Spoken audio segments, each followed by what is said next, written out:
Praise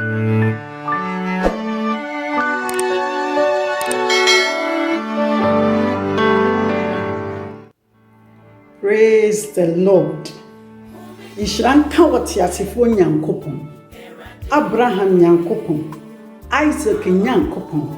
Jacob nyankopon enne oyeye nyankopon. Enne so yase ahie bio. Yetiefo onyame onhyira no. Onye yakase akase. Omiye nimu kwan to heaven. Onyame onye wakoma so busade emma na wanigye enwie ne pay. Enne ye bompaye na yasire nyame na wadom ye ne edi nkomo nti ye bompaye nyankopon ye da wase onyame a woboa ye da ene so ka ye ho na ma ye ni nkomo ne akoma nto ye yam nya wo pese wo manfo ten eno na momonte hyira wo manfo baako obi bia otie obi bia osi onyame asem obi bia okenka awrade hyira no na nhye wanimonyam yeda wase se wotie yeda na neso wotie o Jesus dimu amen eneso onyame ayadom onyame hyira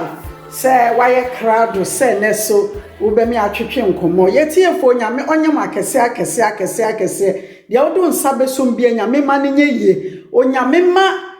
wunya sedie wonfa nhye wafroma na wonyi awerɛhoɔ emfiri wanim ene ye bompa ye babesue bibi kakra afanyame eho ene so de nyame de ato yakoma pono so se ye ne ahotefo mechene se onyame wate wusu etore bi asase so no enoma ye femu no nti na ato ye ni su na ato ye ni awerɛhoɔ etore bi awbo wani a wonya se wusu na enso awerɛhoɔ ni nti ni ahye okraso ni nti na ato ni su na onyankopon wati wusu baby bia wo no se onyame onimu na wati wusu efisa oka wo ho bible se oben yesi yatale kra ehye nti nyame wo hu wusu na wo hu apresie se yakenkan bibi wo Genesis chapter 21 verse 9 to 17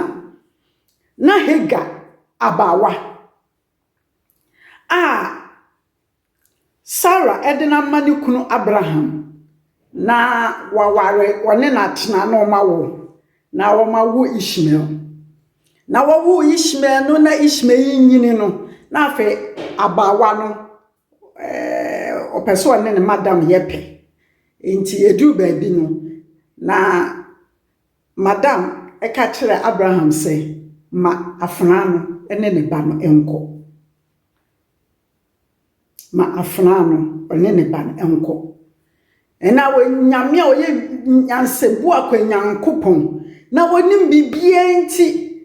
na ayedi amaye na Abraham na enso nyankopon ka kyense tie ye Sarah aka na ye na akra na wokọ no so mehira no akra na wokọ no mehira no nti ma onko nti Abraham a wodo nyankopon no di nyame ni nti o hyehye nsuo ene aduane de ma Hagar so ene Ishmael omunko na omunam kwa so a wokọ no nsuo ni san na aduane no so san asase so a wonam yi nyame ahyiraw nyame akansempa fa ho efisa bible simi no madwena medwene wo ho enye bone adwene na emom eya adwene papa simema wawie ye pa anidaso wom onyame wawie ye pa anidaso wom de mam nanso kwani mu no eno bebitimi sisi na ma wuro aho enti na no David ka se mema mani so akire mepo ehe na memu afiri beba memu afiri asafo awurade osoro ni asase yefo no ono je wontonko ena wada enti nam se onyame ntonko na wonenti afrano Hagar ene ne ba Ishmael no onyame otie abofra ni su edu ba bi no na nsuo na yedema omo na sa ensukom de akra no ensukom de maame no ensu asa omo ni hwi wo omo ho aduane ni ho omo na msere so afi atu Hagar areho atete akora yi soup nsuo ehe na mekofe nsuo sana yesu atrenefo ya ye bohema ye Abraham asefo edu baabi enhyira no wo ho nanso wonam kwa bi mu ne mu achi kakra na ye wo se ade ye baabi a beduru die ayi mesum ene nyamesem meka nche se wo hu wusum wate wusum wate wapresie wo hu wokoda na etika wakoma toyem na hege nim se ni da so asa sese afro no akachire no ompese se da akra ni sunu na ensu asa wo mo ho no oto akra ni tudua bi ase se mentimi nhwe me ba ema wo nwu mentimi nhwe me ba anim emwo mu to ni tudua ase na wonyame a waka wana asem mu se wonam nsuo ma me ne wo ho se wonam gyew ma me ne wo ho na me ma subonti antwi mfa wo so no onyame che Ishmael su se afna ba ekura su manyame atia na wo wode hye ena wusu nyame nte ena ka wakoma tuyem ba bibia wo no onyame se me meka nkire wo se wate wusu wate wapenesie nya wo fa mu bia no no na wo ho na waka wo ho timema waba mu da ena hega ade akra atudua ase se me be mentimi nhwe no na wo mu intimetu no na se obewukura na chese me de mani hu na wo nyame a na ni chira ama echine ama nyina so ohu Ishmael no treni su enti wo kenka verse 17 a onyame se mate Ishmael su na wo soma ne bofo se oni hega enkasa na onyame bie onambofo de so bie hega ni na asase a na ya asase kese na ya desert na ensuo ni ho afi onyame bie nani ama ohun se esuo aba beto hallelujah ensuo aba beto asase kese ni so ene bebe bia wonam amane bia wonam no ene nyame emokwa bi nto ho se kwana sia ono ye kwansi afamu nyankopon no omokwa bi nto ho onyame a nani kire amanyina so no ono no onim dia wonam na wasoma me se meka nche wo se wo wusu no wate wapenesie no wate no ono nyame dia wonya woda na wompa woda se wanya Ishmael a wusu wonya wo se wo hu hega wusu obehu se afna kra ne ba onyame ti nanim hyira wo ma wo odihye ena wo nhyira wo ne wasefo de onyame obehyira mo efrezo ye Abraham asini nti wo ye bohyeba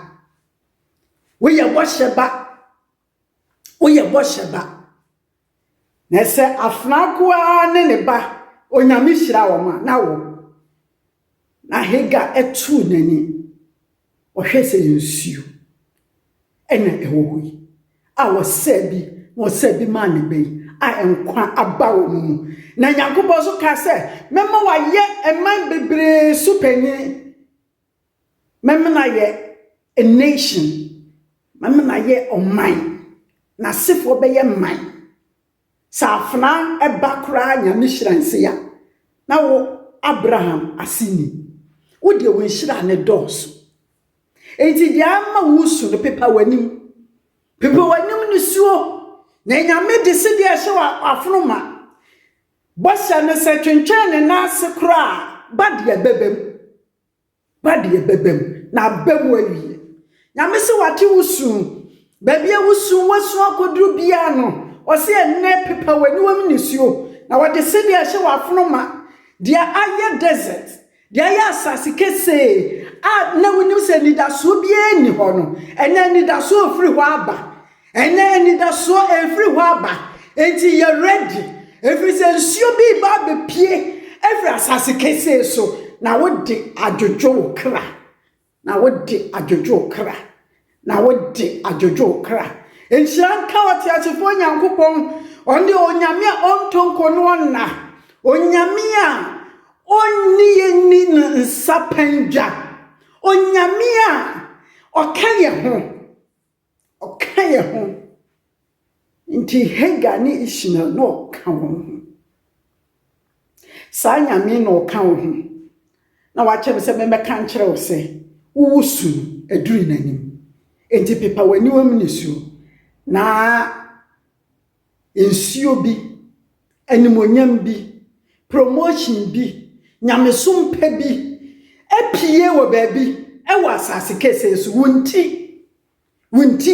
ishmenti ensuo pie fra asase kese so wunti de ayedin de ayarehon nyame de sidi eba de ayedin nyame mbeme na yemre na wanya dasidie edi ashoti asifo nyankopɔ di animonyam ka wakoma to yem na onyame wati wusu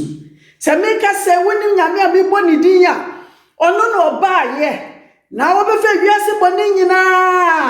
na watu hu se mo amaso ane so ana mabre no momra me nkyene mema mahome ene sa de so bi da wo so a na wonim sa Yesu ya mebɔ ne din a ono no oba ye no obewu ye edigi ni pa nyina bɔne na ne nansa so wo sɔre ye enti ka sansem yi di machi owura Yesu me da wase minim se me bɔne nti na abewu ye na me bimbu nti na asɔre ye ewrade fa me mfom so nyina akyɛ me na twa me di won kwa womanyi so abɔ mpaye wei ewo gidie mu a onyame watie na watwere wudi won kwa womamu na every na akro ni suo bia wo wani ase no onyame si wo hu na wapepa na wode sidie ahyewa froma na de aya asase kese wo abrabom esubonten ebepie ho onyame onhyira onye okese omi wani kwan to heaven no wonsi wachi kwan free wiase every say onyame watie wusu na wate amen